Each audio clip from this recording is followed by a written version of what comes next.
Dr. Darien is back with a look at one of your questions. Here it is. Why aren't PET scans part of routine annual checkups? That's from Tracy L.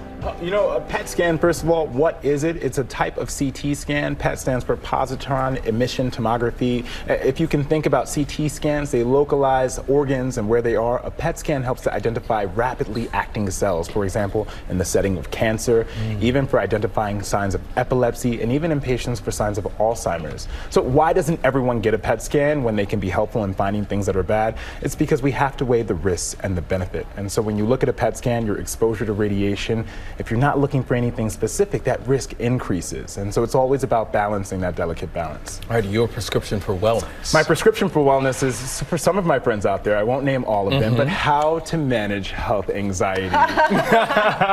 So I think it's really, really important to go over this as we were discussing during the break.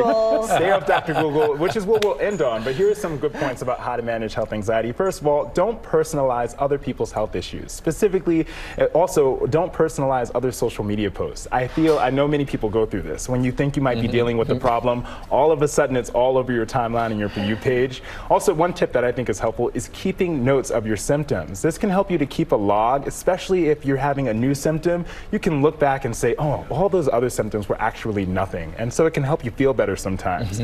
Also, consider the most likely scenario. In medicine, we love to say common things are common. And you know, it reminds you to just stick to the most common things and not run to those rare diseases and diagnoses that are going to lead you down a road of anxiety and just pulling back. And then also just make sure that you resist the urge to search online and know that this is difficult. But if you're going to search online, at the very least, check for evidence as to why you might not have this problem or this diagnosis. It could be really helpful. Again, not directed toward anyone specifically. You know what? I actually think it's really lovely that you are so quick to go to the doctor and not scared. See? Yeah, you Thank are. you for turning that around, Eva. That was a really good turnaround. That was a really good. You're the first to call. why There she's are the lots pro. of men that we can't get to the doctor. That so is very true. It's good to have one that will Better go. to know. DeMarco will be there bright and early. Bright and early. Even if he doesn't have an appointment.